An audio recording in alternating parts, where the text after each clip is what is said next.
Please. We'll begin the day routine presenting reading petitions. The honourable member for Pictou West. Thank you, Mr. Speaker. And Mr. Speaker, I beg leave to table a petition on behalf of a number of residents of the Whitehill, Pictou County area who are very concerned about the poor condition of their secondary road. And the petition reads, whereas the Whitehill Road is in a badly deteriorated and unsafe condition, and whereas the citizens of this area have been requesting repaving for more than 15 years, and whereas the more than 100 residents of Whitehill depend on this road daily and suffer frequent and expensive damage to their vehicles due to the condition of the road, therefore it be resolved that the Department of Transportation and Public Works make this road the highest priority for repaving for the 2004 season. And Mr. Speaker, this has been signed by 110 residents of the area, and I too have affixed my signature. Order, please. Petition is tabled. The honourable member for order, please. The honourable member for Kings North on introduction. Thank you very much, Mr. Speaker, and thank the MLAs for allowing me to make this introduction.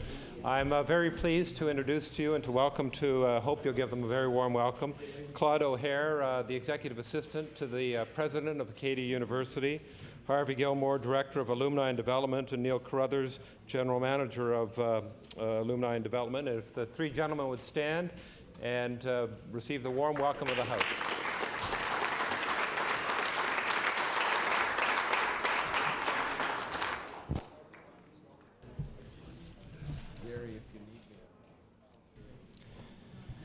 Thank you. We'll certainly welcome our guests to the gallery today and hope they join the proceedings. Any further petitions? Presenting reports of committees. Tabling reports, regulations, and other papers. The Honourable Minister of Finance. Mr. Speaker, I wish to table the supplements to the public accounts for the year ending March 31st, 2003. The document is tabled. Statements by ministers. Government notice of motion. The Honourable Minister of Tourism and Culture. Thank you very much, Premier, and I present this on behalf of the Premier. Mr. Speaker, I hereby give notice that on a future day I shall move the adoption of the following resolution. Whereas on Saturday in Sweden, Nova Scotia's Colleen Jones and her team from the Mayflower Curling Club came from behind to win the gold medal at the World Curling Championship. Whereas this is the second World Championship for Jones and her colleagues, and whereas all Nova Scotians and all Canadians are proud of the Mayflower Club for their remarkable success, building on a record of 5 Canadian titles in the last 6 years. Therefore, be it resolved that this House congratulate Team Canada, Colleen Jones, Kim Kelly, Marianne Arsenault, and Nancy Delahunt, along with the support of their fifth, Mary Sue Radford, and coach Ken Bagnall, for bringing gold home to Nova Scotia. Mr. Speaker, I request waiver of notice and passage without debate. Request for waivers is agreed. All those in favour say aye. Contrary-minded, nay. Motion is carried.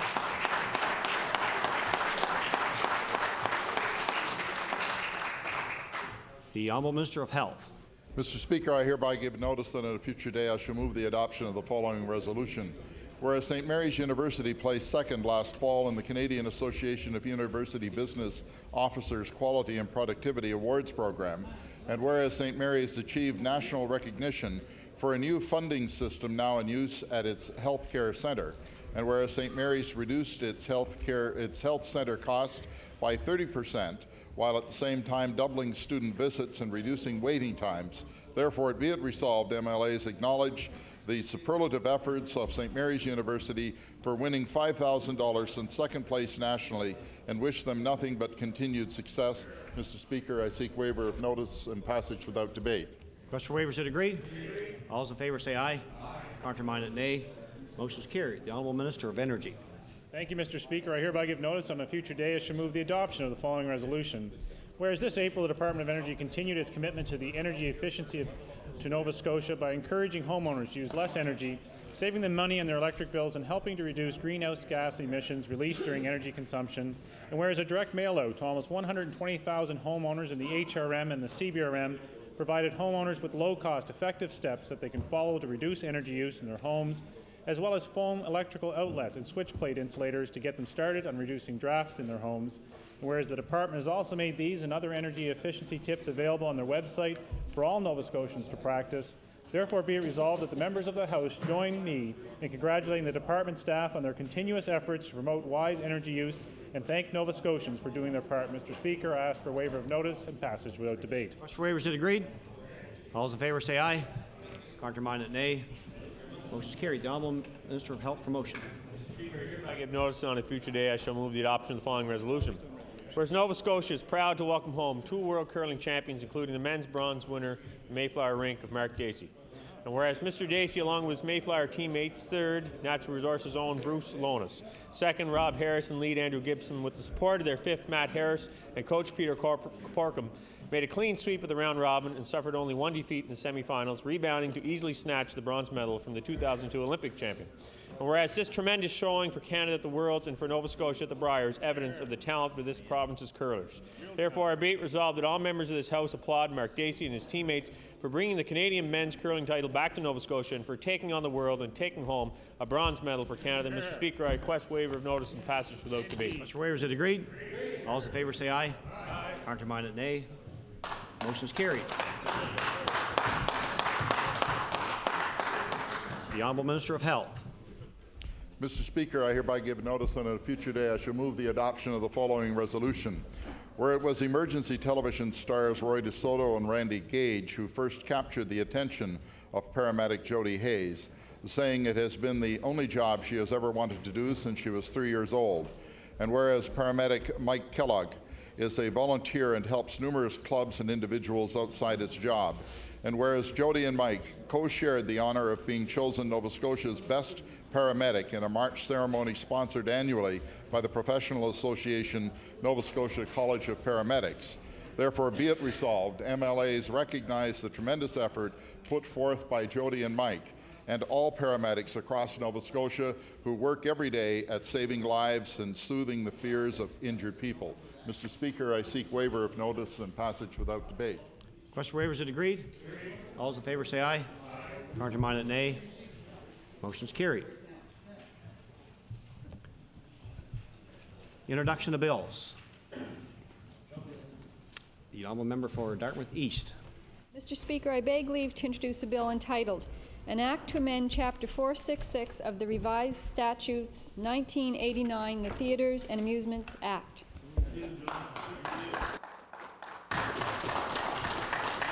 The Honourable Member for Dartmouth East begs leave to introduce a bill entitled An Act to Amend Chapter 466 of the Revised Statutes 1989, the Theatres and Amusements Act. Bill 61, entitled An Act to Amend Chapter 466 of the Revised Statutes 1989, the Theatres and Amusements Act. Order this bill be read a second time at a future date.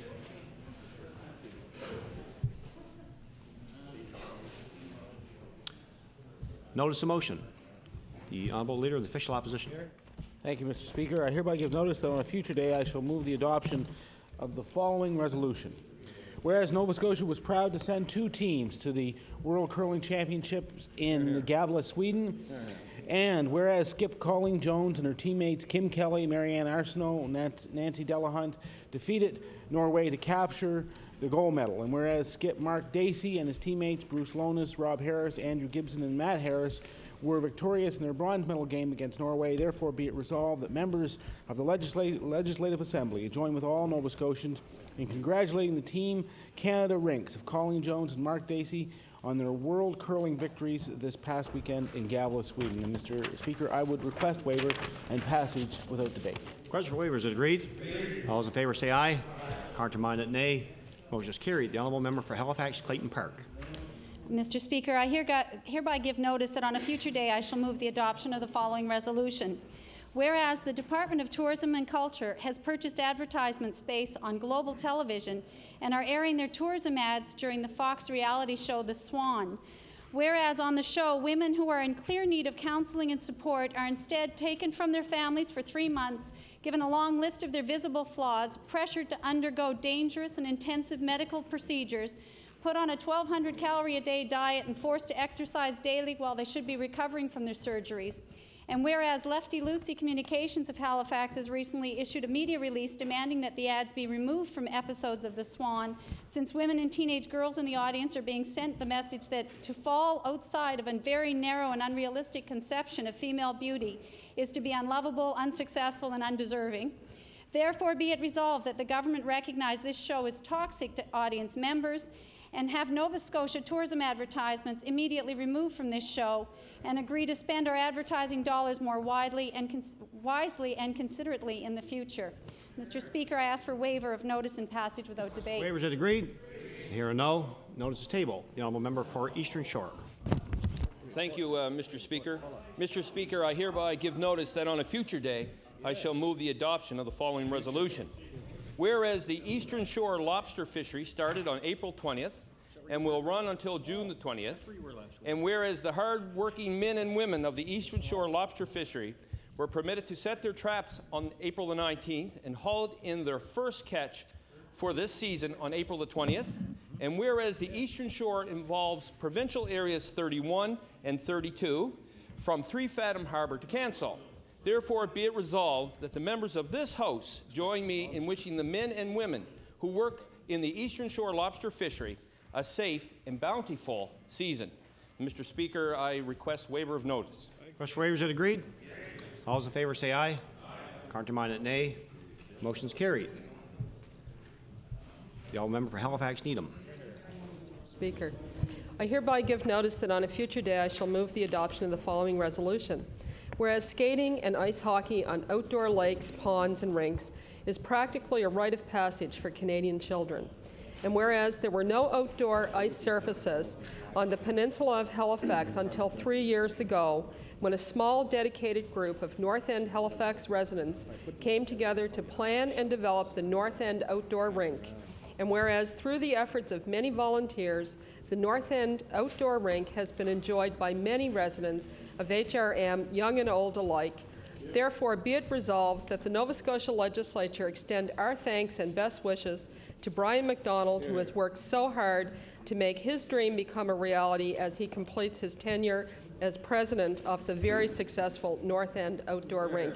And Mr. Speaker, I seek waiver and passage without debate. Request for waivers is agreed. All those in favour say aye. Counterminded nay. Motion's carried. The honourable member for Kings West. Mr. Speaker, I hereby give notice that on a future day I shall move the adoption of the following resolution.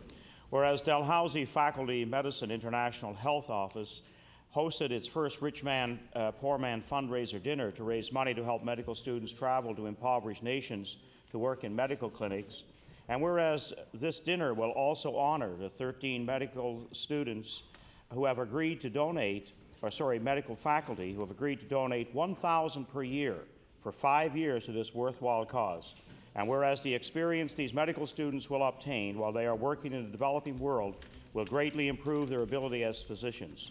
Therefore, be it resolved that members of this House congratulate the Dalhousie Faculty Medicine International Health Office and the students for their contribution throughout the world.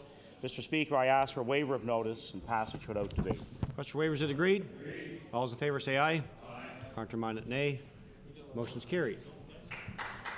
The honourable Minister of Education. Mr. Speaker, I hereby give notice that on a future day I shall move the adoption of the following resolution.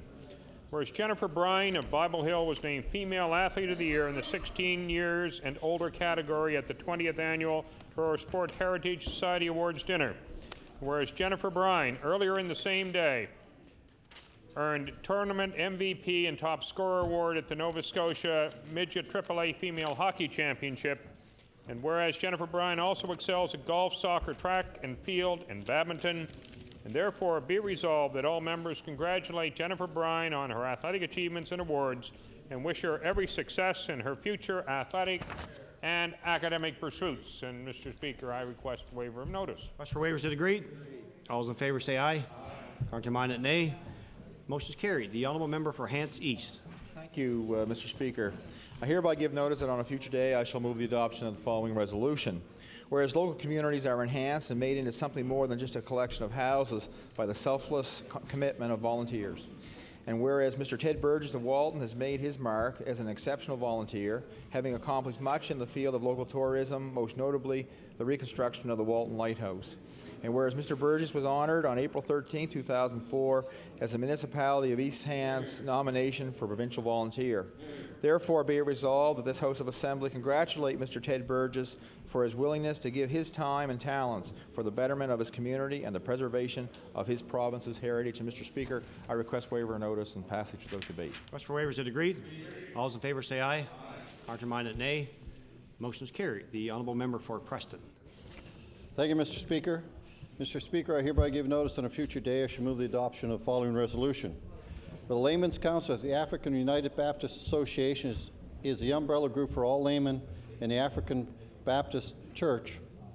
Whereas they take part in numerous ministries, outreach, and fundraising programs for their churches, and this year marks their 60th anniversary of this good work.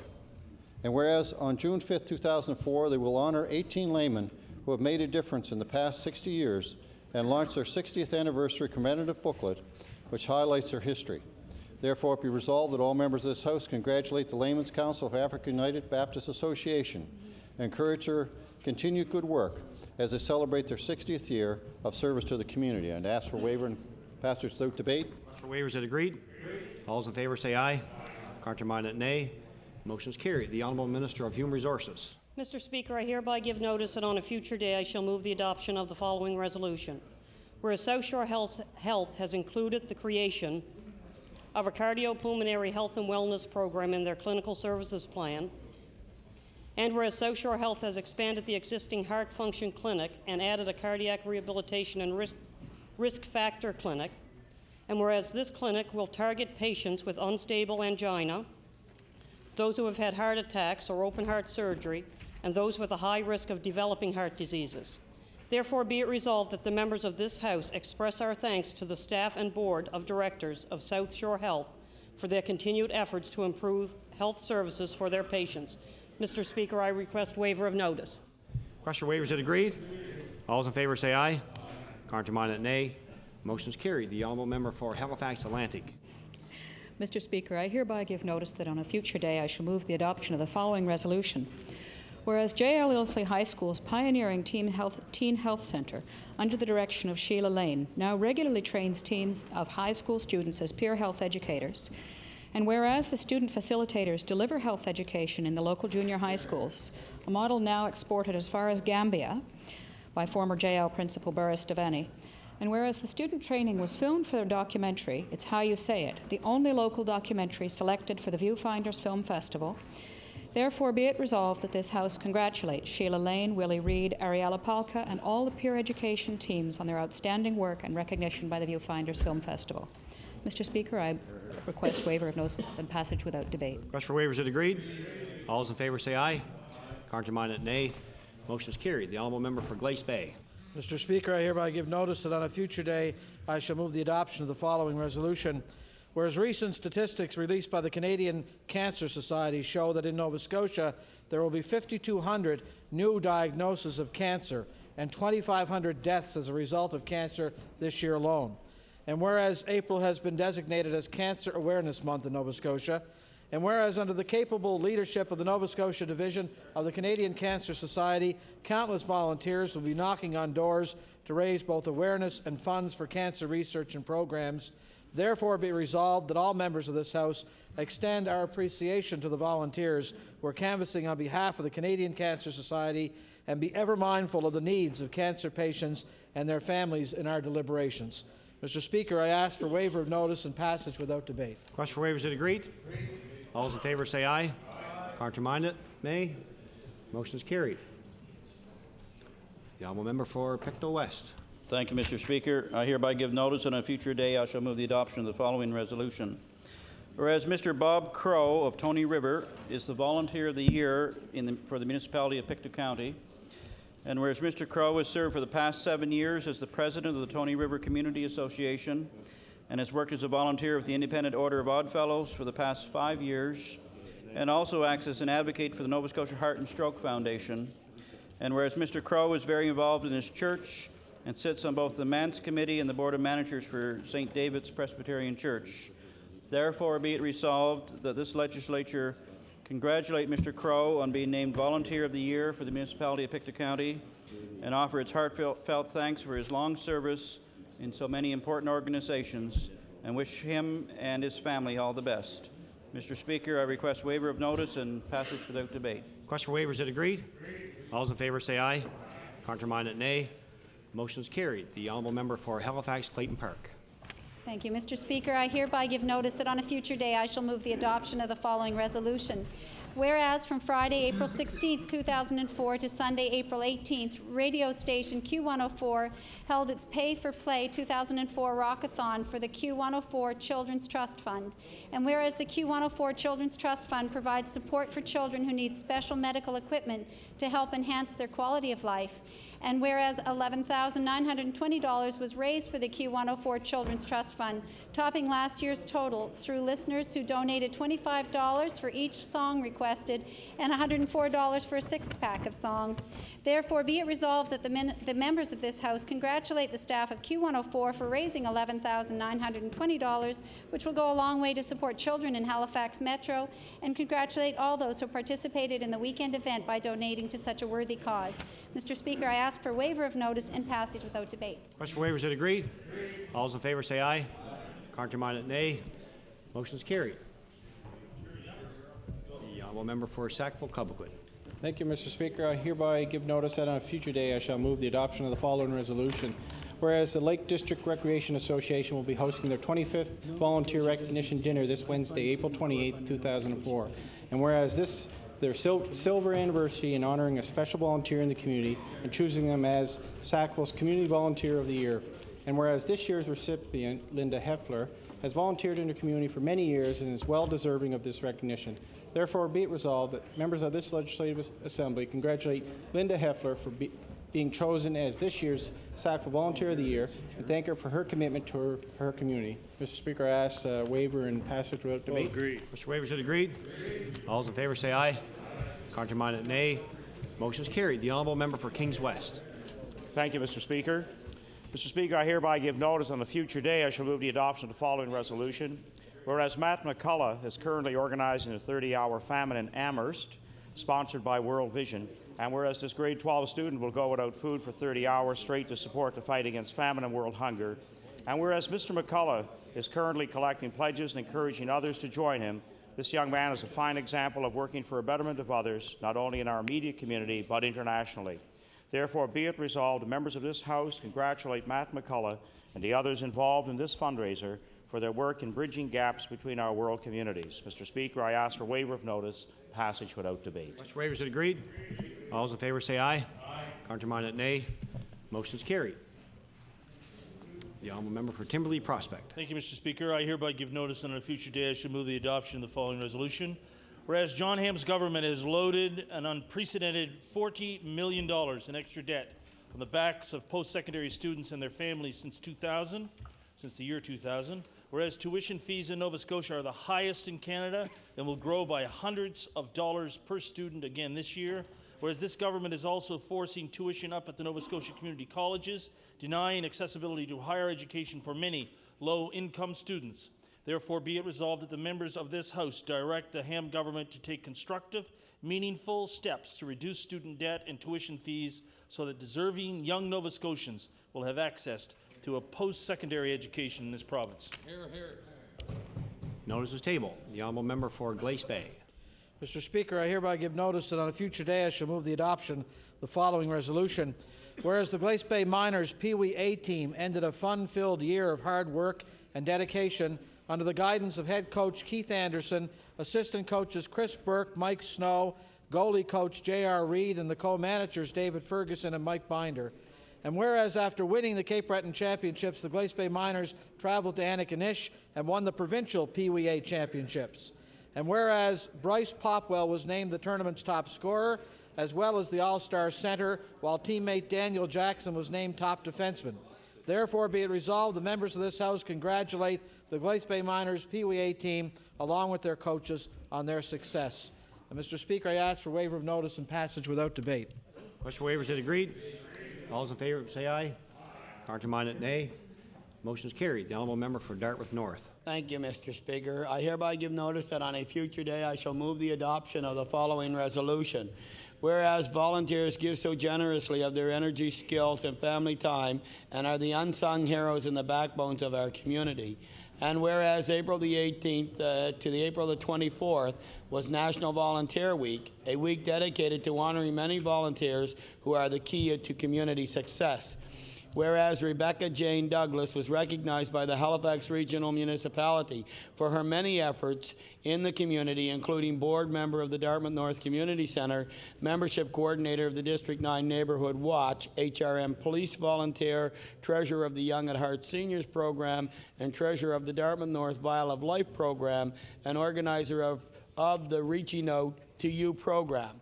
Therefore, be it resolved that all members of the Nova Scotia Legislature recognize the important role volunteers play in our lives and pay tribute to Rebecca Jane Douglas for her outstanding volunteer service, which has contributed to the well-being of the Dartmouth North community. And, Mr. Speaker, I request waiver and passage without debate. Request for waivers. Is it agreed? All those in favor say aye. Counterminded, nay. Motion is carried. The honourable member for Preston. Thank you, Mr. Speaker. Mr. Speaker, I hereby give notice on a future day I shall move the adoption of the following resolution. Whereas the Order of Canada is Canada's highest honour for lifetime achievement recognizing people who have made a significant difference to Canada. And whereas Wayne Adams is the first black member and first black cabinet minister elected to the Nova Scotia Legislature, as well as a community leader involved in numerous service groups. Whereas Wayne Adams has been awarded the member of Order of Canada. Therefore, it be resolved that all members of this House congratulate and honour Wayne Adams on the receipt of this esteemed award. And, Mr. Speaker, I'd ask for waiver, passage without debate. Request for waivers. Is it agreed? All those in favor say aye. Counterminded, nay. Motion is carried. The honourable member for Cape Breton Nova. Thank you, Mr. Speaker. Mr. Speaker, I hereby give notice that on a future day I shall move the adoption of the following resolution. Whereas Jack Yeager was a founding chairman of the Cape Breton Regional Hospital Foundation and helped raise funds for the construction of the first regional hospital. And whereas Jack Yeager has touched the lives of many youth in the Cape Breton Regional Municipality through his work with Youth Speaks Up, which he himself founded in 1996. And whereas for more than 50 years, Jack Yeager has dedicated his energies and time to the benefit of others. Therefore, be it resolved that all members of this Assembly join me in thanking Jack Yeager for his work and for his being a fine example of a community activist whose visions and determination have helped to transform dreams into reality, and that all members of this Legislative Assembly join me in wishing Jack Yeager a very happy 90th birthday and wish him many more. Mr. Speaker, I request waiver and notice and passage without debate. For waivers, is it agreed? All those in favor say aye. Counterminded, nay. Motion is carried. The honourable member for Halifax Citadel. Thank you, Mr. Speaker. Mr. Speaker, I hereby give notice that on a future day I shall move the adoption of the following resolution. Whereas Nova Scotia's Colleen Jones, Kim Kelly, Marianne Arsenault, and Nancy Delahunt, reigning Canadian champions, recently made sports history by again becoming the World Women's Curling Championship, and whereas the Jones Rink once again displayed outstanding character by coming from behind in the round-robin draw of the World Championships and in the playoffs of that championship, whereas the Nova Scotia Rink of Mark Dacey, Bruce Lonis, Robert Harris, and Andrew Gibson, reigning Canadian curling champions, captured the bronze medal at the World's Men's Championship, going undefeated in round-robin play, whereas the members of the Jones and Dacey rinks have been impeccable ambassadors for our province and country and have personified the best of what Nova Scotia can offer in sporting excellence, and whereas the spouses, children, and employers of these great champions make generous sacrifices for these teams and our provinces, therefore be it resolved that all members of this House congratulate these great athletes for the magnificent job they have done and thank their families and employers for their support. Mr. Speaker, I ask your waiver and passage without debate. Question for waivers, is it agreed? All those in favor say aye. Counterminded, nay. Motion is carried. The honourable member for Timberlea Prospect. Thank you, Mr. Speaker. I'll be asking for waiver and passage without debate. I hereby give notice on a future day I shall move the adoption of the following resolution. Whereas the improv team at Sir John A. Macdonald High School has earned the honour of representing Nova Scotia at the National Improv Games in Ottawa. Whereas these students and teacher Colleen Putt display tremendous energy and commitment during improv. And whereas Sir John A. students have established a valuable tradition of improv competitions, therefore be it resolved that the Nova Scotia Legislature congratulate the Sir John A. Macdonald improv team with best wishes of good luck in Ottawa. I ask for waiver and passage without debate, Mr. Speaker. Question for waiver is agreed. All those in favor say aye. Counterminded, nay. Motion is carried. The honourable member for Cape Breton Nova. Thank you, Mr. Speaker. Mr. Speaker, I hereby give notice that on a future day I shall move the adoption of the following resolution. Whereas the annual Day of Mourning ceremony will be held April 28, 2004 at the Steelworkers Hall, Sydney, Nova Scotia. And whereas this day is the memory of those workers killed and injured on the job. And whereas we continue our commitment to fight for the living and mourn those we have lost. Therefore, be it resolved that the members of this Legislative Assembly congratulate the Cape Breton District Labour Council for the continued efforts to honour the past, present, and future members of our proud and dedicated labour force.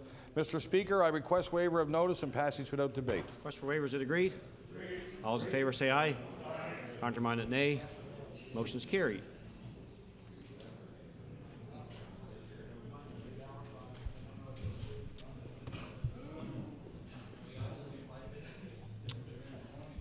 Order of the day, government business, the Honourable Government House Leader.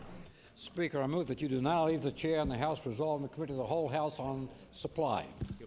The recognized honourable member for Timberlea Prospect. Thank you, Mr. Speaker. Mr. Speaker, I look forward to, for the next 15 minutes, bringing to your attention some of the concerns of the people and the constituents of Timberlea Prospect. You know, Mr. Speaker, it's all about fairness. That's why my constituents have elected and re-elected me. They expect fairness, and they expect me to speak up in this historic legislature. Fairness for our seniors as they prepare to enjoy their golden years without financial worries about long-term care and their health. Fairness for our students as they plan for their education without hugely unfair tuition increases and personal debt. Fairness, Mr. Speaker, for many young families in the constituency of Timberlea Prospect who deserve the schools, the roads, the services for which they pay their taxes.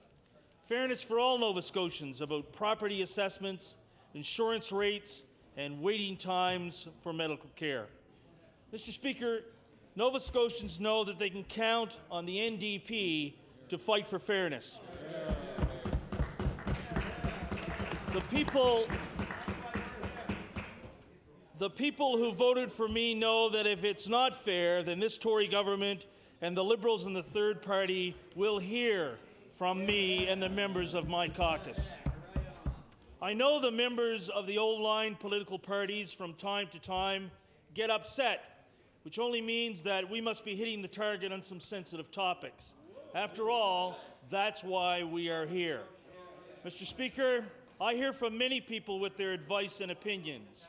As MLAs, we were elected to bring these views to your attention, and if we fail to accept that responsibility, we do not deserve to stand and speak in this Nova Scotia legislature, the home of Joseph Howe and, of course, responsible government. I want to bring to your attention, and I will be tabling for the members of the House, interesting comments from members of my constituency.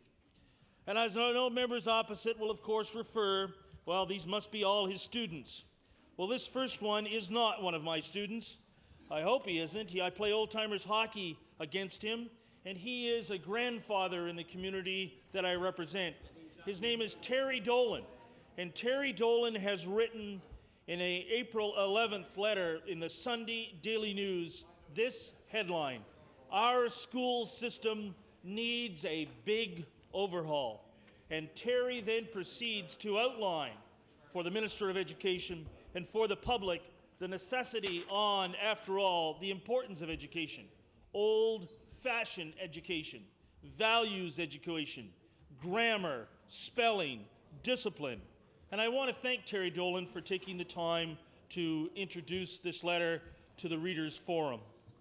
I also want to bring, and I'll be tabling these documents, I also want to bring the House's attention to Art Gilbert's letter, which he wrote to Premier Ham. Art Gilbert is the president of the Whites Lake Legion, that is branch 153 on the Prospect Road, where currently my cut in two Boston Bruins tie resides. And I want you to know that Art Gilbert has written a letter to our Premier about insurance, a major concern that is just not going away. And I want to quote from part of that letter, if I may, Mr. Speaker. Mr. Gilbert writes, "We have not seen the governments of Canada or Nova Scotia speak on our behalf on this issue." That's the issue of insurance, Mr. Speaker. "You may see or read about it, but no action. Is it because the members of government are not running legions and don't know what it's like to go to meetings month after month with volunteers as we discuss and cut costs, and in some cases say to the membership, we can no longer afford to run our legions as we have no money?" That's an insurance issue, Mr. Speaker, that is not going away, and that Art Gilbert and legionnaires from across this province are turning to us as MLAs to look at, to solve, and to do something about. And the other day, Mr. Speaker, I was canvassing in my community, something that I try to do on a Friday afternoon, and I had the opportunity to run into Harold Landry. Harold Landry lives at 3769 St. Margaret's Bay Road. And Harold has asked me to deliver this personally to the Premier and to the Leader of the Opposition, my good friend from Cole Harbour. Mr. Landry writes, "This country has been ruined by people who only think of themselves. And look where it has gotten us. Somebody has to take care of the ordinary Nova Scotians. And Darrell, it is you. I write this message to the Leader of the NDP and the official opposition." Mr. Landry, I thank you for taking the time. Order, please. As I knock. Appreciate that. I ask the honourable member to table that document he just read from, please. Right here, Mr. Speaker. Thank you. These documents that I'm bringing to your attention, that last one, incidentally, I guess the union member that I am, I'm delivering that one personally because it is an important letter of real concern to Harold Landry and to seniors in my constituency. Now, Mr. Speaker, I have some other concerns to bring to your attention.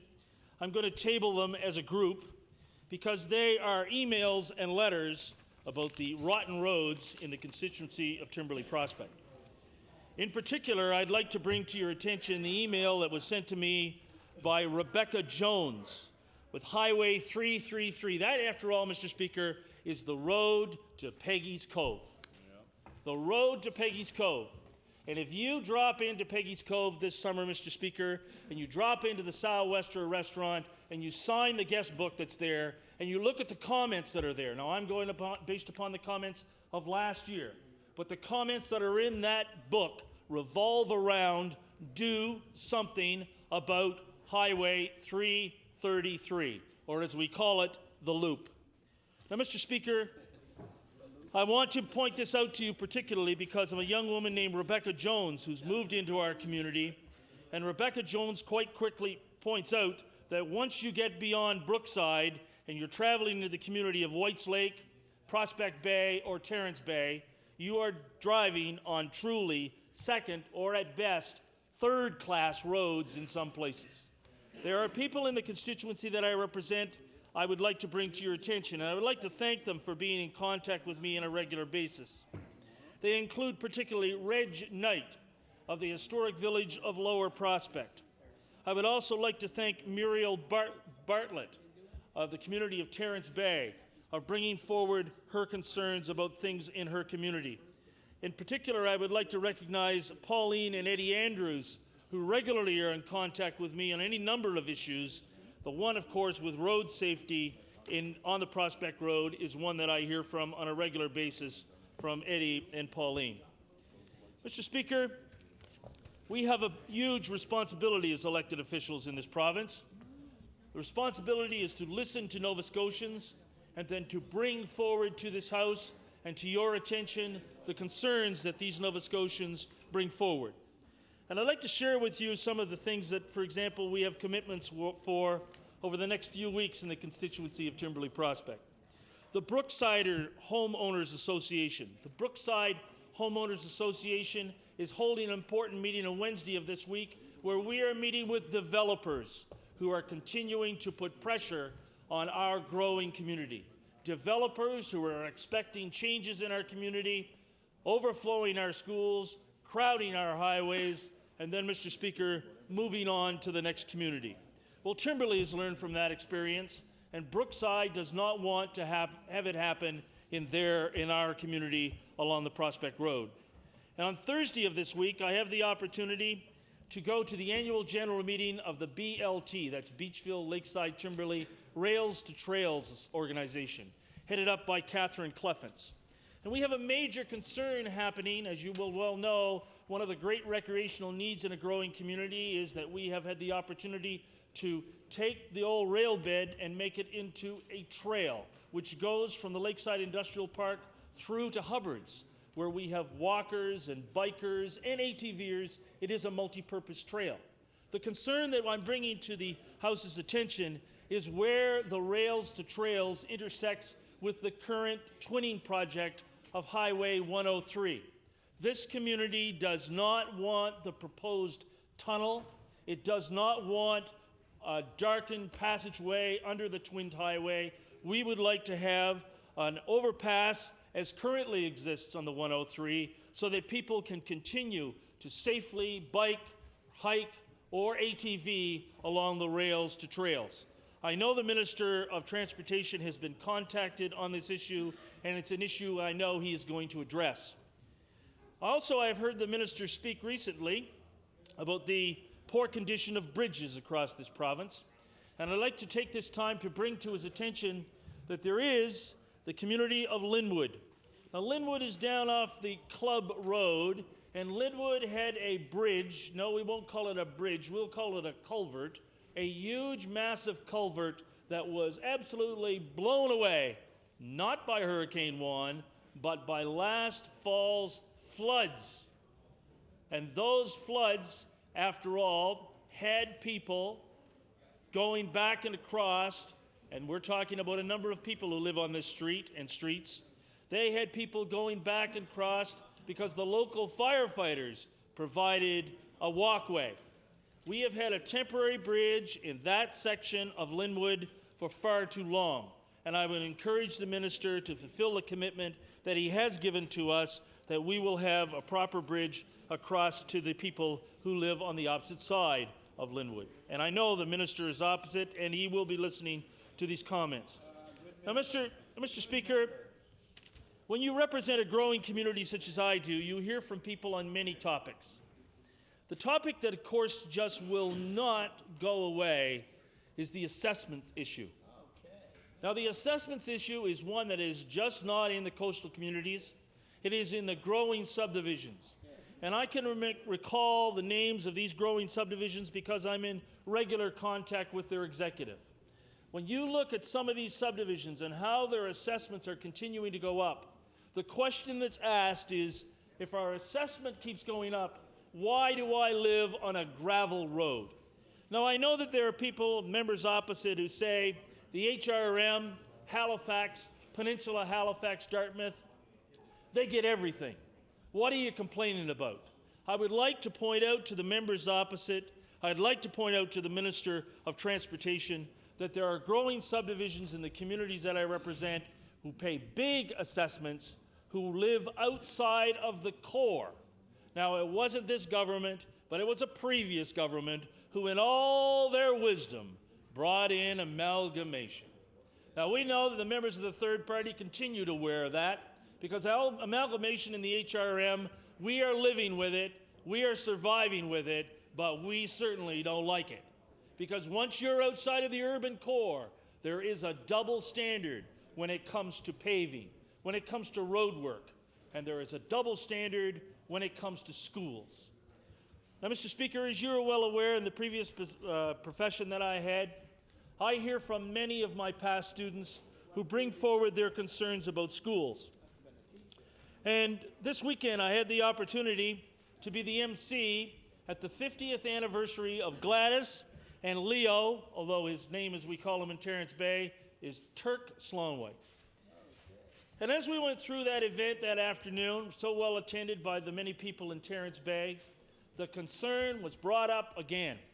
What about our schools?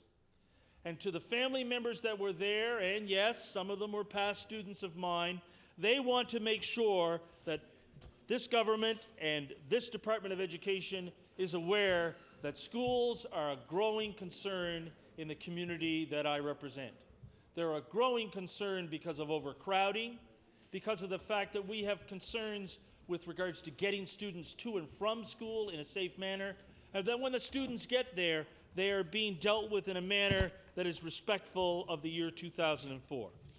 So, Mr. Speaker, I bring these issues to your attention, and I want to assure you and members of the House that I will continue to bring these issues to this House. After all, let's remember what Joseph Howe said: speak the truth and feel it. There's a challenge which I accept each and every day, and I look forward to the response from the members opposite. Thank you, Mr. Speaker. Thank you. I recognize the honourable member for Victoria the Lakes. Mr. Speaker, I rise today to speak on a very important environmental issue, and it has to do with municipal governance included in it. The issue, Mr. Speaker, is on biosolids and basically on the spreading of them and the lack of input allowed by municipalities. Mr. Speaker, I have a newspaper article here that states Colchester County Council's request for extension and consultation process refused. This is a municipality, Mr. Speaker, that would like to see the date of 8 business days extended rather than see them place a lot more emphasis on the fact that the deadline for ATVs use in rural areas, it was liberally extended to allow more public consultation. And here we are, something that could impact immensely on rural waterways, rural wells, and municipal drinking sources. Mr. Speaker, it's not proper that the minister refuses to extend the deadline. Municipalities are requesting this. They are the closest level of government to the people. Given the fact that this is a minority government, Mr. Speaker, it would be a good experience, a good exercise, a show of goodwill that the province would be willing to extend a deadline and give the municipalities a little more time to get the input that's required. Municipalities, Mr. Speaker, they are the ones that have to deal and usually suffer from provincial decisions that go against the wishes of their wishes. To date, Mr. Speaker, their requests apparently have fallen on deaf ears. And as I said, the ATV consultation process, which was extensive and toured the province and heard from numerous groups, it has been extended, whereas something as toxic as sludge is given 8 days only. Mr. Speaker, I think that the government should reconsider. I believe the minister is failing to ensure that there's been full consultation. And the Minister of Environment and the Minister of Municipal Relations, I think, should get together and honor their commitment to the communities from one end of the province to the other. Because, Mr. Speaker, it's an issue that affects the whole entire province, every municipality. The new treatment facility that was erected in Bedeque in Victoria County, additional dollars were spent on that, Mr. Speaker, in order to allow the fact that you could dewater the sludge and therefore making it easier to transport to the landfill, where with a permit from the province, it's going to be allowed to be put into compost. Mr. Speaker, this is a modern plant with a large capacity in excess of what's required, and what I would like to see is permission given to that plant and other plants throughout the province as an interim measure, allow them to take this sludge and treat it and alleviate any pressing problems that I know that you can't store this sludge too long. And there are some areas, as the saying would go, are bulging at the seams and they need to be emptied. So maybe that could be transported to these areas that could accommodate it. And in the interim, this would allow an extension by this government for municipalities to receive more input from their residents. Mr. Speaker, it's a province-wide problem, and we need a province-wide solution. We don't want to close these sites because it's almost a necessary evil. This material has to go somewhere. But given the toxicity of it, it needs to be treated.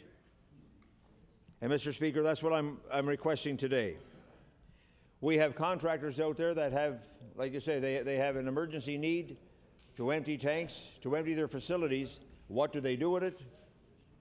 If they could take it to these areas that are already approved to accept it, where there may be a few of them around the province, I don't know how many there are, but some of the modern plants can accept this, then that would relieve the pressure. And with that, Mr. Speaker, we would encourage contractors to know that we're not against what they're doing. It's a change in rules and regulations, and things have to be upgraded. They are willing to do that. But this will take time for them to comply with the new rules and regulations, and that's probably why the urgency that the province is moving ahead so quick. But at the same time, the residents and the municipalities, the municipal governments that are requesting time for input, I think that should be honored also, Mr. Speaker. Mr. Speaker, the waste has been around, I guess, since man was on the earth, and it's going to be around forever. It's almost like insurance. It's a necessary evil. It has to go somewhere. So with that, Mr. Speaker, I'd make it an urgent request and a heartfelt request that both Ministers of Environment and the Minister of Natural Resources, the Minister of Municipal Relations, and anything that affects municipalities, Mr. Speaker, they should come together, decide what they can do, how they can do it, and even a minimal extension would be beneficial to municipalities requesting that, and I think it would show a respectful attitude towards the requests of municipalities, that they are being heard, that their requests are legitimate, and that they're worthy to be honored. And with that, Mr. Speaker, I would respectfully request that the ministers that I have mentioned revisit the situation with the possibility of extending, for the benefit of municipalities, residents, and contractors, the issue of the spreading of biosolids, and allow the municipalities to get the proper input to give the government's guidance as requested. Thank you, Mr. Speaker. The honourable member for Cape Breton West.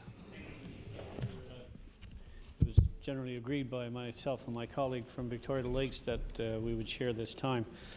Mr. Speaker, I would like to shift the focus just slightly with regards to a matter that is particularly before the House presently. As you know, and it's not my intent to get into debating the principle of this particular piece of legislation, because obviously we have rules of the House to deal with that. But Mr. Speaker, I refer to the piece of legislation, the amendment to the Education Act, where the Minister of Education is putting forth a piece of legislation that would enable the government to ensure unfettered access in measured form to schools for community groups and individuals that would like to have access for purposes of recreation, sporting, and the like. I suppose in some way to build on the efforts of the Office of Health Promotion. But there's an issue to which has not been spoken, Mr. Speaker, and that is what this particular piece of legislation does not speak to specifically. And it's a matter that was brought before Public Accounts several years ago when the Deputy Minister of Education came before Public Accounts and confirmed that discussions had been taking place between the Deputy Minister of Education and the CEOs of the school boards around the province of Nova Scotia. And the discussions that I refer to are had a twofold purpose. Number one, that the province would consider taking over all transportation matters from the school boards. And number two, it would take over responsibility for all facilities issues with regards to school boards. Now that having been said, Mr. Speaker, it's quite obvious what would be left is that the school boards would be only responsible for curriculum or educational matters. So many of the monetary related issues would then become the responsibility of the province of Nova Scotia. Centralizing control of educational matters further in the hands of the provincial government and of the central bureaucracy in the capital city, further isolating educational matters from many communities across Nova Scotia, particularly those in rural Nova Scotia, where, as has been pointed out on numerous occasions, school boards with declining population. So rather than meet the challenge of some of these issues, what is the government doing? It is establishing a blueprint to further depopulate rural Nova Scotia. And this is just another initiative towards that particular objective. Now, Mr. Speaker, I would hope that the Minister of Education would take time to stand in his place and exact upon the people of Nova Scotia and members of this Legislative Assembly what the long-term plan is, because in the last budgetary process that took place before the supply of the House, the former Minister of Education, who's now Minister of Health, conceded that there had been some discussions to that effect. But that was about as far as it went. But, Mr. Speaker, it's not what we see that's concerning, it's what we don't see. This particular piece of legislation that I referred to, that the Minister of Education now has before the House,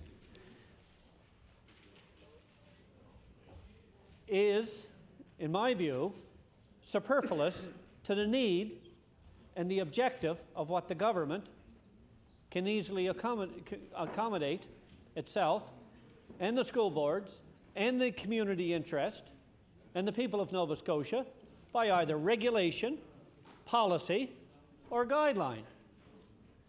And it's built right in the present Education Act. So I would submit, Mr. Speaker, that the Minister of Education, who I'm hoping when his deputy appears before the Legislative Supply Committee of Supply of the whole House, will be able to answer some of these questions. Because I think there's a rather significant long-term impact on what will happen with school boards across Nova Scotia, in particular those outside the capital region. So, Mr. Speaker,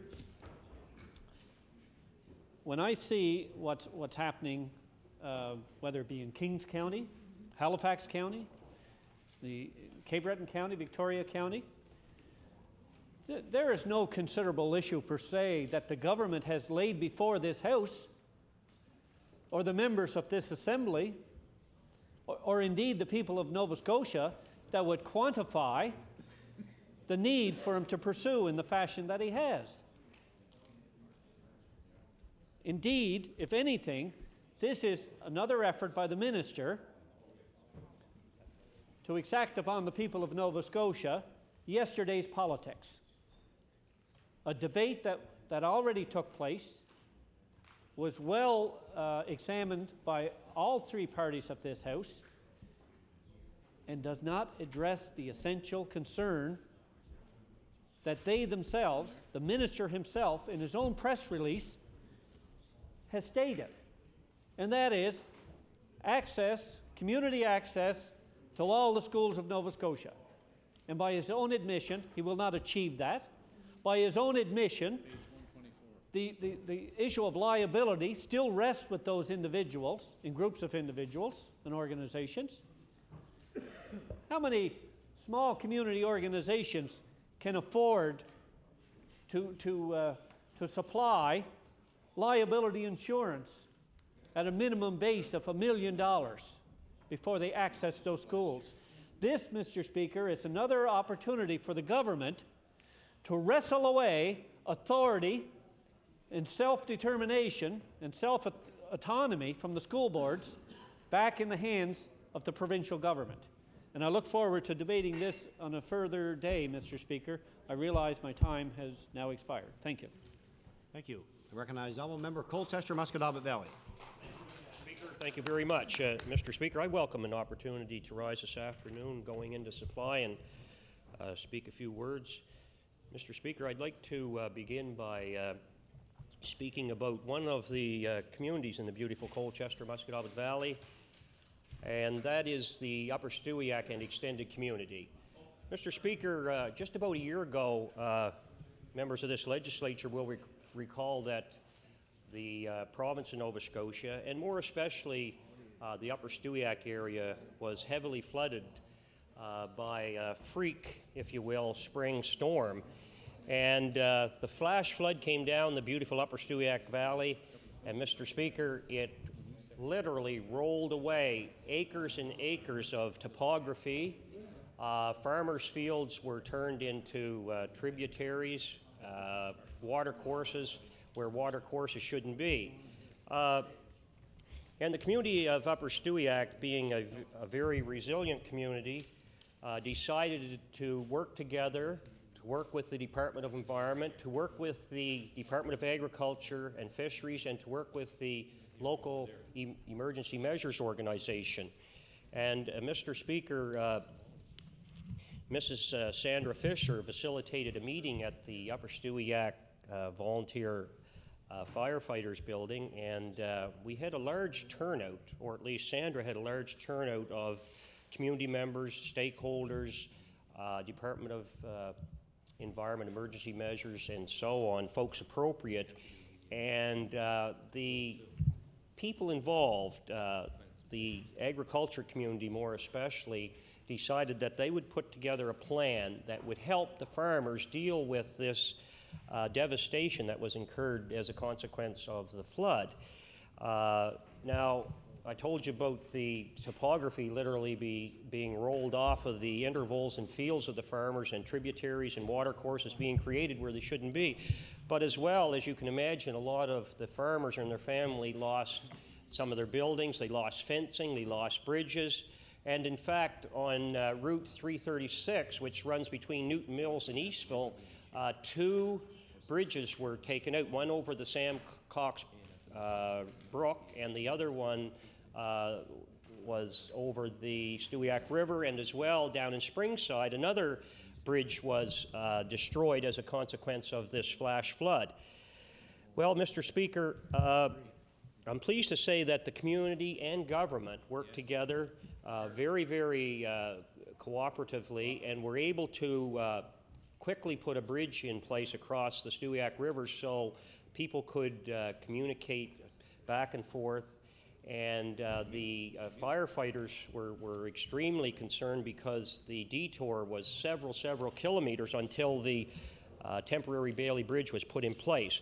But I want to make it clear here today that I don't think I've ever seen a community any more resilient and dedicated and committed to a cause than the Upper Stewiacke and area communities were during the aftermath of that flood. Today, if you were to drive up through the beautiful Upper Stewiacke Valley, you would hardly notice that just a year ago, hundreds and hundreds of acres several meters of fencing, buildings, etc., roadways, bridges were destroyed, and as a result of the dedication and fortitude of the people and the governments perhaps even to a lesser degree, we were able to bring the Upper Stewiacke area back to some semblance of order, and in fact, it's a very fine community there today. Now, that was in early April, the end of March last year, and Mr. Speaker, you might recall, I'm sure you would recall, that on May the 20th last year, we received the news that the border between these two great countries, Canada and the United States, was closed to Canadian beef and Canadian beef products. Well, it goes without saying that severely impacted the Canadian and Nova Scotia beef industry, but as well other commodities were greatly impacted. And one of those commodities, Mr. Speaker, was and still is the sheep industry. And the sheep industry in Canada is quite significant. For example, in Ontario alone, the sheep industry is worth some $37 million, and there are over 250,000 head of sheep. Now, Nova Scotia has a very, very substantial sheep industry as well.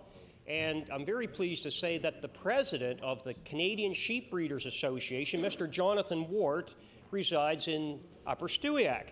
And Jonathan is the president of the Canadian Breeders Association.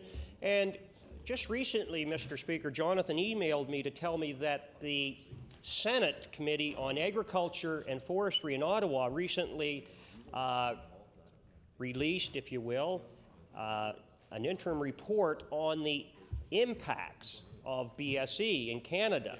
Well, we all know of some of the consequences of the mad cow disease, but Mr. Speaker, unbelievably, the sheep commodity in this country, Canada, didn't have, or they're alleging that they didn't have an opportunity to make a presentation to the Senate Committee on Agriculture and Forestry that were working up this report. So, Mr. Speaker, I had an opportunity to put together a missive to the chairman of the committee and ask that Eastern Canada be given an opportunity to have some standing at the committee level by way of a presentation so the views of Eastern Canada, and in fact all of Canada, can be reflected in the final report of the Standing Senate Committee on Agriculture and Forestry.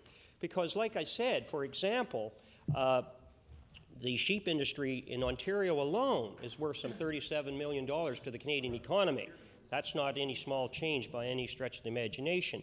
But Nova Scotia farmers, too, would like to have the opportunity to speak on behalf of that commodity because all ruminant livestock have been impacted, Mr. Speaker, just because of the measure that was taken back on May 20th, 2003. Now, as you know, the effect in Nova Scotia has been very, very significant, and as a consequence of the problems that the farming community were dealing with in this province, the Minister of Agriculture, the Honourable Chris Drummond, decided that we would establish a task force on BSE. And Mr. Speaker, I was very pleased to have the opportunity to chair the committee and extremely pleased that we were able to welcome the agriculture critic from the Nova Scotia Liberal Party to our delegation. And as well, we had stakeholders from all across this province. Mr. Leo Cox from Inverness was on our committee, Mr. Speaker. We had Mr. Anthony Van Ostrom from the Valley on our committee. Yes. We had, Mr. Speaker, a number of people that serve the agriculture industry in this province, and they have done it with great distinction and great commitment and dedication, I might add. But we had a committee that was very, very well balanced and focused. We were able to come up with a report after traveling around to a number of very, very important communities in the agriculture community in this province. We held a meeting for, in fact, Mr. Speaker, in your constituency. And I know that Mr. Sherman, Kurt Sherman, was very pleased that we were able to go to the Wentworth Community Center and listen to the concerns of the farmers and their families. Yes. And Mr. Speaker, as you know, because you attended that meeting, Mr. Speaker, we had members from the veterinarian community that came and expressed the concerns that they had. We had people from the dairy commodity, the poultry commodity, the beef commodity, blueberry growers, equipment dealers, people representing their concerns to the BSE Task Force Committee, and we did that not only in Wentworth. We were able to go to Brookfield, we were able to go to Antigonish, and I'd like to point out that the Honourable Minister of Health and the MLA for Antigonish attended the meeting, as well as the Honourable member for Pictou East came over to the meeting in Antigonish. And Mr. Speaker, it was very heartening that my colleagues and colleagues on all sides of the House took the opportunity to go to the meetings. We had a well-attended meeting in Kentville, and I believe that the BST Task Force recommendations still do reflect the concerns that Nova Scotia farmers are facing relative to the mad cow crisis. And it is a crisis, make no mistake. But Mr. Speaker, just earlier this month, as you know, we were able to, especially through the facilitating of your office, Mr. Speaker, take a trip to Washington, D.C. and Annapolis, Maryland. We had an opportunity to meet with USDA, United States Department of Agriculture.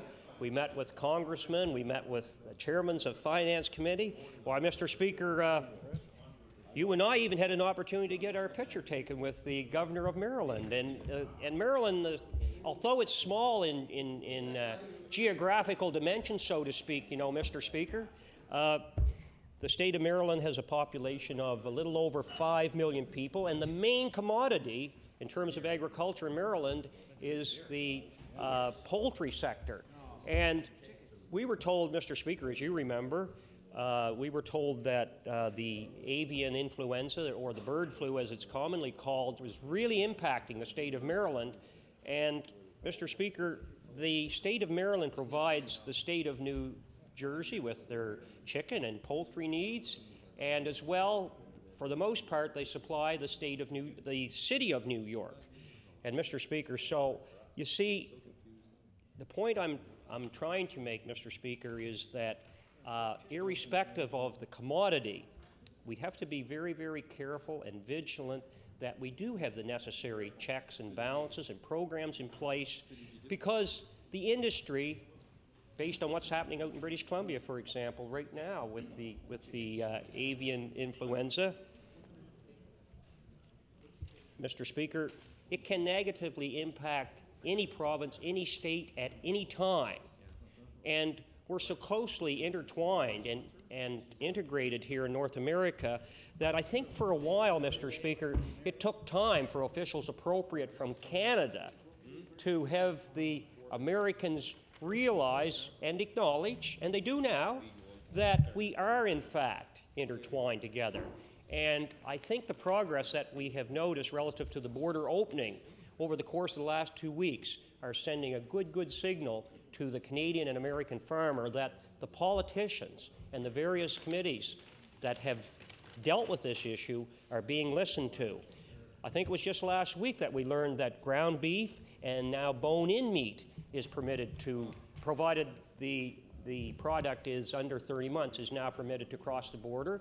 And it may not have great significance in this province, but I did learn that just last week the United States agreed to permit animals that are in conjunction with or related to a rodeo and an exhibition and things of that nature are going to be permitted to go into the United States from Canada. So I think that's sending a good signal to Nova Scotia and to this country that, in fact, the United States, and more especially USDA, is listening to Canada, and now they are acknowledging that both countries' agriculture industries are very, very interconnected. So we're very, very pleased with those signals. Now, Mr. Speaker, the province of Nova Scotia, through the delivery of several programs, has provided income support to the ruminant livestock industry to offset the financial pressures created by BSE. Now, it has been, by some now, mind you, just a few, it's been suggested that the aid packages delivered to date provided little assistance to certain segments of the ruminant livestock sector, and that support fell below the BSE task force recommendations. Well, the fact of the matter is we've had provincial programs, we've had provincial federal programs, we've had federal programs, and we also have had international programs, Mr. Speaker. And I just want to point out that our recommendation, one of the main recommendations of the task force, and I really did appreciate, and I know the farming community did appreciate the agriculture critic, Mr. Stephen McNeil, being on the committee, but collectively, through some deliberation and consideration, one of our recommendations is that the Nova Scotia farmer receive $400 a head for their animals. And with the provincial and federal programs and the latest announcements, I believe that the assistance will reach that mark. Thank you very much, Mr. Speaker. Thank you. Order, please. Motion is carried.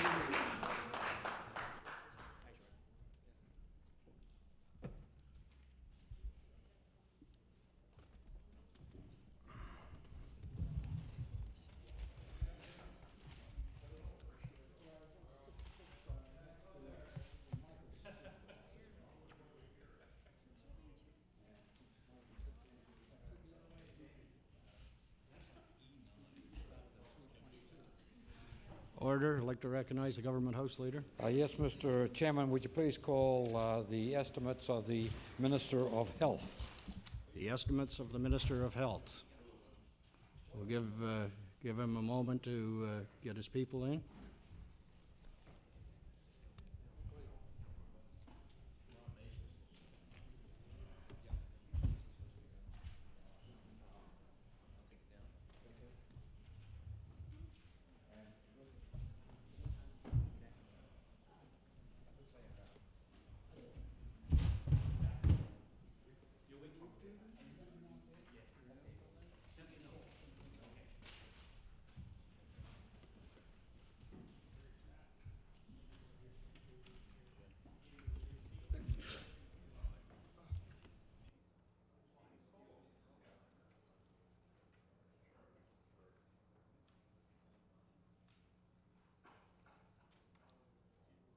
I'd like to recognize the Minister of Health.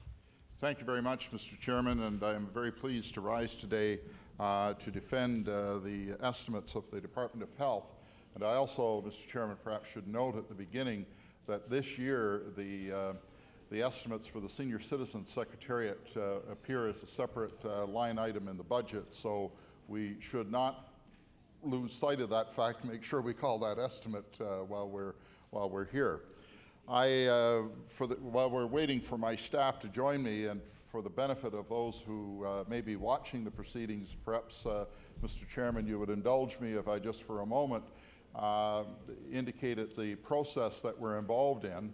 For anybody that was watching, they saw a debate that took place on a motion that we go into supply. And that motion and the debate that's centered around it has some historical significance with respect to the development of the parliamentary system. And the parliamentary system was all about providing approval to the King for the expenditures that the King wanted of Parliament in the coming year. And the tradition developed in Parliament that before they would ever entertain a motion to consider the spending for the sake of the King's government, that members of the House of Commons in Great Britain would have the opportunity to stand and to speak about any subject that may come before the government. And it was an opportunity for all members to have their say before any consideration was given as to the amount of money that would be apportioned to the government for spending approval. So that debate took place. The rules in this House allow for up to 15 minutes for each party to state what they consider to be important issues. And those debates can take place at any time that we go into the Committee of the Whole. And we're now in the Committee of the Whole. The mace is off the table, and there's a chair rather than the speaker. And that means that the rules are relaxed and members can speak as often as they wish relative to the examination, and that, of course, provides an opportunity for a much less formal process where there is a real give and take relative to the information. So, for the benefit of anybody who might be interested in the proceedings, and while we were waiting to get established here, I thought I would provide that bit of background, Mr. Chairman. First of all, I want to introduce staff who are with me this afternoon. We have Byron Rayfuse, who is our Chief Financial Officer, and Janet Knox, who is the Executive Director of Acute and Tertiary Care. We also have a number of Department of Health officials who are in the gallery and who are watching the process. One comment that I make to all of my staff when I'm getting ready for the estimates is that the process itself of having to prepare for estimates is one which provides a tremendous level of accountability relative to the whole process of governing, because not only must I defend the expenditures, but all members and all employees of all departments know that they, on an annual basis, must justify all of the expenditures that are made by their department and under their jurisdiction. So it is the evolutionary process that has put us in this situation has served us very well relative to the issues of accountability with respect to expenditures. Mr. Chairman, our government recognizes that health care is indeed a top priority for Nova Scotians. And this is why this year, despite the many financial pressures the province faces, we have been able to increase our health care spending by $230 million over last year, which is an increase of 11%. The budget for the Department of Health is now $2.3 billion, accounting for nearly 40% of the provincial budget. And program areas in our budget, for example, funding to the district health authorities, is larger than the budgets for most government departments. Indeed, when I first defended estimates before this House, I was defending estimates to the tune of $100 million. Last year, I found myself defending estimates slightly over $1 billion, and this year it's $2.3 billion. So that gives you a sense of the size of the estimates that we are involved in examining through this process. Yes, indeed, Mr. Chairman. If only I could give some of it to you to spend on roads, I'd be very happy. The process for approving the business plans for the district health authorities is underway, and the senior leadership team at the Department of Health has recommended that the business plans for the majority of the district health authorities go forward to Executive Council for approval. And the district health authorities are finalizing their submissions for that process. I also want to assure the members that the funding for the district health authorities has increased.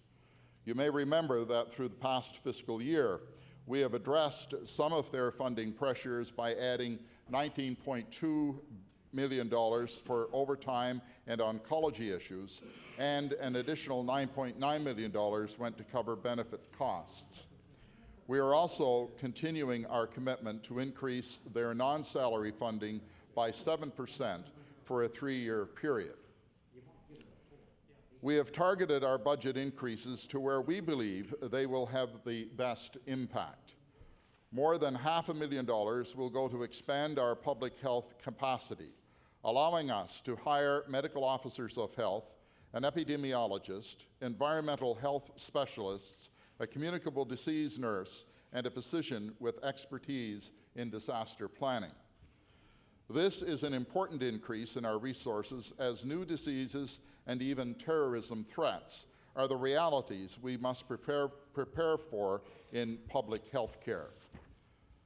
This year, we will increase our immunization budget by $350,000 to expand the chickenpox vaccine and add a new vaccine for 14 to 16-year-olds that will immunize them against tetanus, diphtheria, and whooping cough. We will spend a total of $5.8 million on immunization this year. Mr. Chairperson, last week, we honored volunteers as part of National Volunteer Week on April 18th to 24th. Volunteers serve an important role in our emergency health services. In rural communities, local volunteer fire departments are often first on the scene of an accident. They are part of a network known as medical first responders. And this year, we are investing $300,000 to improve training for these volunteers. Children's health needs are a priority for this government. And I'm pleased to let you know that we have allocated $300,000 to improve rehabilitation for children at the IWK, enabling them to hire more care providers. This will enable the IWK to address long wait times for rehabilitation for children with disabilities and begin planning with the DHAs on longer-term rehab services for children. In addition, we will be adding $394,000 for the to expand genetic counseling services at the IWK. Mr. Chair, this government is equally concerned about the health care of seniors. And I can speak to this issue as both Minister of Health and Minister responsible for seniors. And that's why I was doubly pleased with the Cost of Care initiative. And we have listened to and responded to the concerns of Nova Scotians have had about the way the province has been funding nursing homes. For too long, too much was asked of seniors themselves. Last year, we began to address this issue by introducing a $12.75 a day subsidy to health care costs. Our plan was to set up these subsidies over a 3-year period until the full cost of health care was covered by April 1st of 2007. With this budget, we have moved up to the rollout of this initiative by close to 2 years. Now, seniors residing in nursing homes will have their full health care costs covered as of January 1st, 2005. This will enable them to retain 15% of their income, a minimum of $150 a month, and will replace the personal use allowance. Until that comes into effect on January 1st, 2005, we will remove the restrictions on the personal use allowance.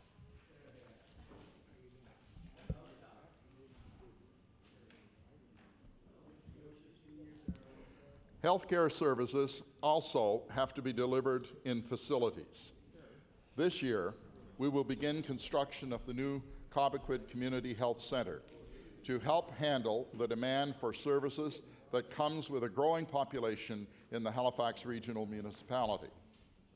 And in the Colchester East Hants District Health Authority, planning work will get underway for a new facility there. It was interesting to hear the federal health minister stress the importance of having accurate information on wait times for healthcare services last week. The province of Nova Scotia already began to address this issue last year.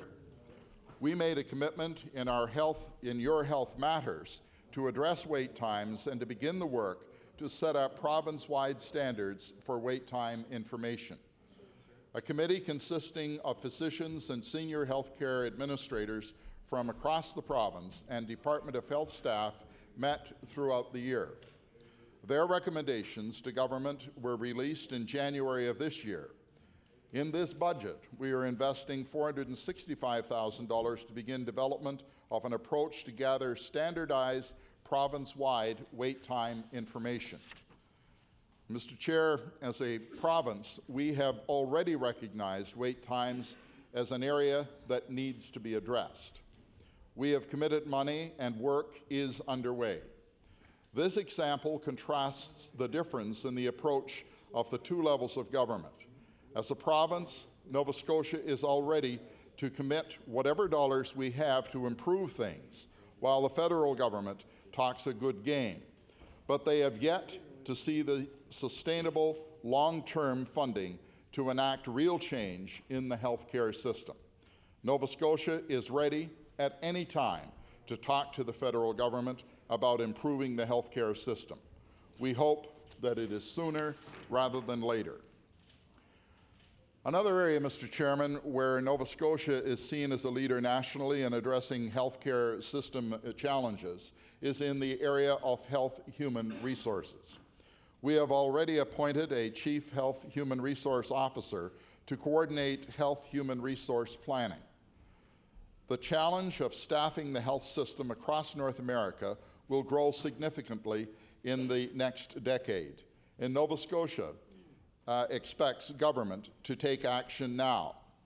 Now, while our efforts up to now have done well through individual strategies for nurses and physicians, we need a comprehensive and concrete strategy to meet our future needs for all healthcare professionals. Ensuring we plan for future health human resource needs is critical because more than 75% of our health budget is spent employing the healthcare professionals who provide the healthcare services. We recognize the need to train and educate more healthcare professionals, and that's why we added 8 seats in the first-year class of Dalhousie Medical School last year. We will sustain that increase for this year's first-year class of medical students. We have also invested in spots for 25 Nova Scotians for more medical technologist training in New Brunswick. Mr. Chair, we have made great progress in the last 5 years building a well-run healthcare system. This budget allows us to continue that work by enabling Nova Scotia to maintain its current level of healthcare services while planning to meet the future demands. Mr. Chair, that concludes my opening remarks, and I look forward to the examination of the estimates with members of the House. Thank you. Thank you. I'll remind the honourable members that we're dealing with resolution number E9 for the record. I'll now recognize the honourable leader of the opposition. Thank you, Mr. Speaker. I was engrossed in the estimates books as the minister was speaking. Did he have an opportunity to introduce his staff already? Did you do that? You did? Okay. I know who they are. I'm just wondering to make sure that everybody else knows who they are. I certainly see Mr. Rayfuse at least once a year, but usually it's unloading Christmas trees. I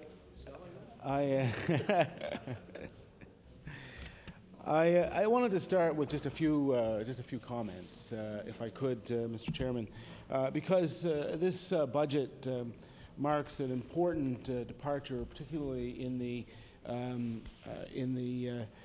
area of long-term care, one that many people in this province have been campaigning for some number of years now, and myself I would include among those numbers, but certainly I think some of this bears reflecting on for the minister so that he understands, and the staff I'm sure understands, how important this initiative is to people.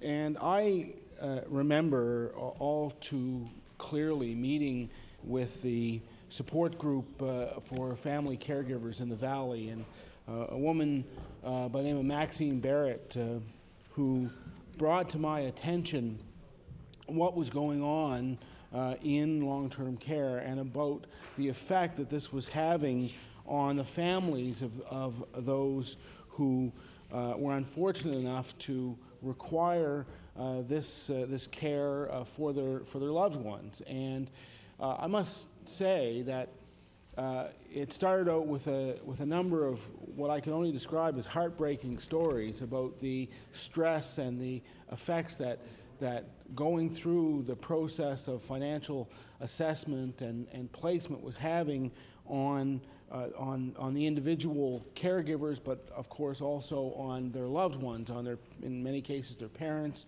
or close relatives or neighbors or people that they had some considerable affection for, who were being essentially, they felt, stripped of not only their assets but also their dignity as they went through this process.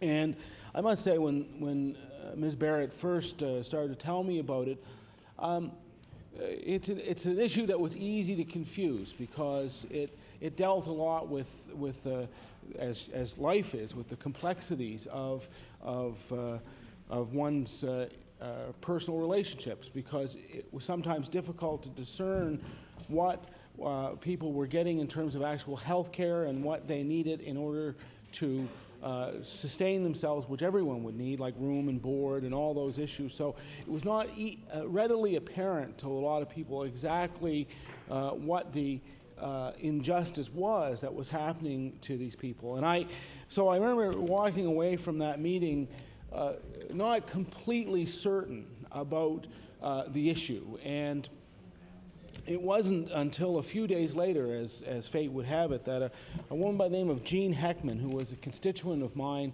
happened to walk through my constituency office door, and she related to me the story of and she's been, so I'm not, the minister doesn't think I'm disclosing anything that isn't already known. Ms. Heckman has been very vocal in the press.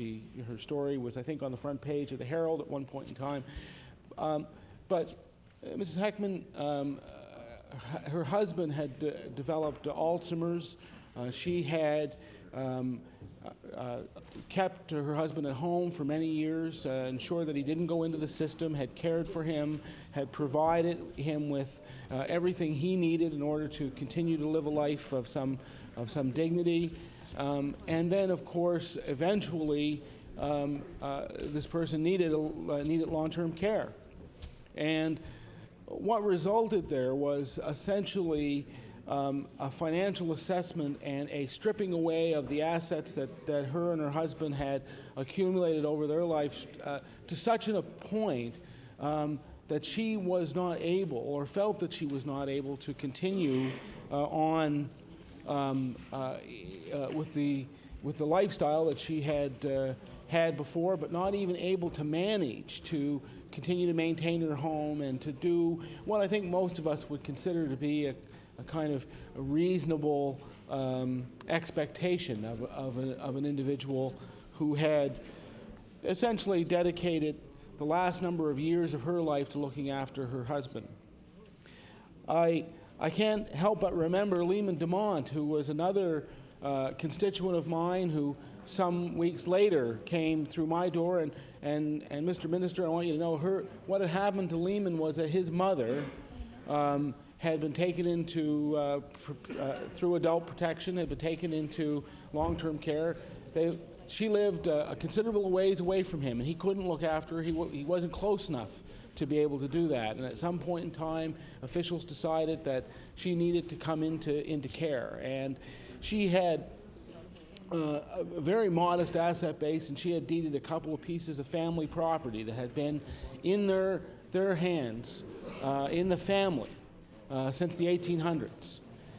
And the department decided that they were going to have to sell that they were going to have to sell that property, a very, very modest assessment, but they were going to have to sell it in order to pay for long-term care costs. Well, Lehman's mother passed away, but the department didn't stop. They went after Mr. DeMont, and I remember I went with him to the Social Assistance Appeal Board hearing. I sat there with him, and my first question to the chair of the Social Assistance Appeal Board was, how does my constituent even get here? I mean, what right do you have to bring him before this board? What is your jurisdiction with respect to this person? And I remember the chairman said, I don't have to deal with the question of jurisdiction, that's for some other court. Well, I objected, as you might imagine, because every tribunal first has to satisfy themselves that they have the jurisdiction to deal with the matter that's before them. But nonetheless, not going to do that. Instead, went ahead with the proceeding. And I remember helping Mr. Dumont state his case so that the Social Assistance Appeal Board chair could understand it, how unfair and how undignified this all was. But the board went ahead, made his decision, and the decision was that he was going to have to sell this property. And I remember all too clearly, Mr. Minister, I remember saying to the officials from your department, how do you think you are going to enforce this decision? How do you think you're going to enforce it? Because the only chance that you have of enforcing it is taking the decision of the Social Assistance Appeal Board and founding an action on it and suing him and trying to make that stick, that judgment stick. And I bet, and I would bet today, that no court would allow that to happen. But I remember, rather than taking the confrontational view, and the department said, the officials from the department said, what we're going to do is we are going to ask very nicely for him to sell this property and to turn over the money. And I said, well, I appreciate that, because in my view, that's all you can do. That's all you can do. I remember the Denny family in Sydney Mines, when their mother, you may remember this, when their mother needed nursing care, the inheritance that they had received from their father had to be repaid in order to pay for her nursing care, even though the father had died sometime beforehand. And I remember Jerry Harrop, Mr. Speaker, Jerry Harrop, who was the Tommy Douglas's pastor at the First Baptist Church in Regina. And here he was in need of nursing home care, and because of advanced Parkinson's, and because he had sold his home and his car and the other assets earlier on, rather than distributing them to his children, they were going to take every cent that he ever earned in his life. This was the man who had stood with Mr. Douglas when he was putting in place the Medicare system, of which we so proudly boast, and of which you have the responsibility to defend. And he thought, I think, when this was done, I think Mr. Douglas thought that this meant that health care, in fact, for people would be free. That, and we use the word free, and perhaps not the right word, that it would be part of the Medicare system, because we understand that health care is not free. Health care is paid for out of the commonwealth of the people of this province. Right? We have collectively decided that there are some things in life that are too large for us individually to be able to deal with, so we come together as a society to fund a particular service. In this case, the service is health care. So it's not free, and I want to acknowledge that. But I'm sure that when Mr. Douglas was arguing for this, he understood that healthcare was going to always undergo evolution over time. And, Mr. Speaker, some of you may know Ernie Taylor and his unrelenting campaign to have these costs covered. Mr. Taylor has had a kind of tireless campaign in the Bridgetown community to try and bring awareness to this unfair situation. I would be remiss if I didn't mention the members of the Northwood Family Council, who over and over and over again raised this matter with government and raised the issue with our caucus, and I think with many others. So the campaign to change the way in which we do long-term care doesn't belong to any one person in this room. It belongs to the many people across the province who took it upon themselves to make their voices heard. And I would like to acknowledge that early on, after we started to raise this issue and the implications of it became clear, that that the then leader of the Liberal Party came forward to support the initiative, and I believe that it formed part of their election platform in the last campaign as well. And we may have disagreed about timing, but the one thing that we did agree with was that the old system and the way that it operated had to come once and for all to an end. And I believe that the first of this year, the first of next year, I guess it is, when the first of next calendar year, when this comes to an end, that people across this province will be thankful and will be indebted to the many people out there who took it upon themselves to raise their voices, who had the courage, Mr. Minister, had the courage to go out under the glare of the media and to talk about the experiences that they had. And in many cases, very personal recollections. And you may know, as I do, that just recently Mr. Sid Coots has been setting up in the gallery to talk about what happens with him and his wife, who is in need of long-term care. Very, very personal stories. And they were prepared to come forward because they saw this as something that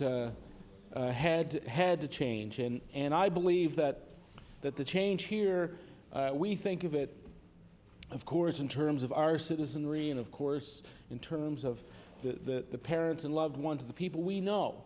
But I believe that this will set the course not only in this province, but probably in the rest of Atlantic Canada. Because it has always amazed me that Atlantic Canada, including New Brunswick and Prince Edward Island and Newfoundland, continued to have the kind of system that they had in the face of what happened in the rest of Canada, which was much more equitable. It is true, as it is true with Medicare, that in the years to come, there are many people who will benefit from this change.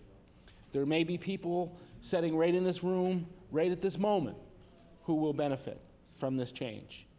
There are undoubtedly thousands upon thousands of Nova Scotians who will benefit as a result of this change in public policy that's made in this budget. And the reality is, Mr. Speaker, or Mr. Chairman, Mr. Minister, that many of those people will never know.